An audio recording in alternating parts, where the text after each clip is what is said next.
Thanks for staying with us. Now, Harmony Gold has concluded what some have called a landmark 5-year wage agreement. Now, this not only relates to salary increases, but also to conditions of service with its 5 labour unions. The unions are Numsa, AMCU, UASA, as well as Solidarity. And the agreement will come into effect from the 1st of July this year and will end in June 2029. Let's talk about the implications of this with our Economics Editor Tshepo Mongoai, who's joining us in studio now. Tshepo, thank you so much for your time. I mean, how precedented or unprecedented is this particular move, given the fact that we've seen multi-year agreements in this particular sector, as well as the platinum sector, being rejected by some of the employers?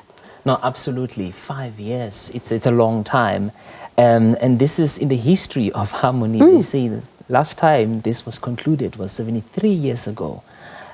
Because in 5 years, a lot of things can happen. Can change, exactly. Absolutely. But also, I mean, the upside to it is that planning, you can do your planning very well. You know the kind of cost that you are dealing with.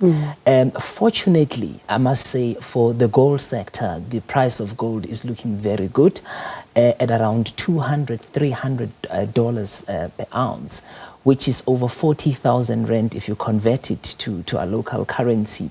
So they can actually either hedge or maybe put themselves in a position where they can actually make sure that they have enough buffers to meet some of the risk and unexpected risk that could happen along the way.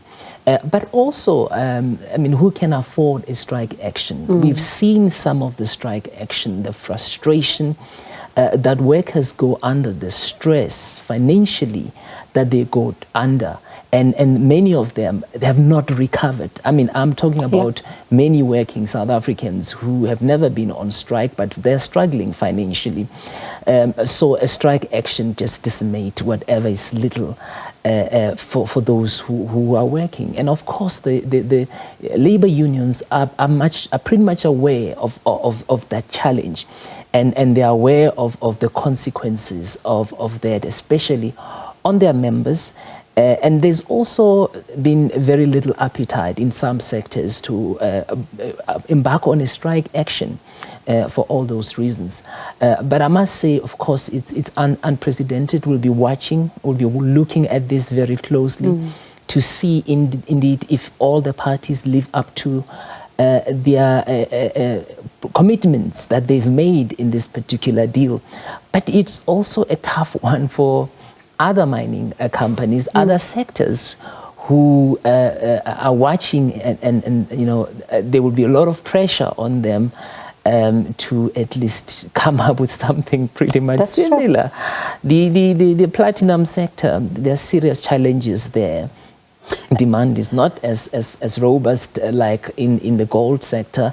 The price also has not been looking very good for the platinum sector. And I don't think they would be able to match this kind of offers. And it also speaks to, the relationship between these players themselves, the unions, that is, because others have been seen to be acrimonious by some, but also in other instances as well, you've seen that there would be, for example, one union that is agreeing to whatever is being tabled or an offer on the table, and the other one holding out. And as you say, thus to sometimes the detriment of the workers and the impact of the workers themselves. So what does this also tell us about the dynamic when it comes to some of these unions? Because we've often seen them speaking from different, points of negotiations, but right now, them having to come together and conclude this deal. Yes, you know what's quite interesting for me about this deal? It was agreed behind closed doors, away from the public eye. And we were only invited on the day that this was going to be announced. So a lot of discussion that happened behind closed doors. It's rare, quite rare to find that. I think there were about 4 labor unions that were negotiating at Harmony. And all of them, they speak in one language, the same voice, there's no difference. And it's quite surprising. And I suppose it is the dynamics of labor relations, and we are entering a different stage in terms of this kind of negotiations in labor relations. And I think this is going to emulate itself in other sectors where we are seeing those changes in attitude, where labor unions seem to be united on the cause, but also understanding that it's a give and take situation. We still have, of course, quite prominent where labor unions use these negotiations to promote themselves so that they can garner more members. And often those negotiations can actually drag for quite some time. And I'm sure we will still see that, but whether that benefits the members, it's another. And it's going to be interesting, as you said earlier, to see how this picture replicates itself or does not play out in the platinum belt, because that's also where we've seen some of the tensions there. But Tshepo, as you say, you'll watch this closely. Let's see then what happens.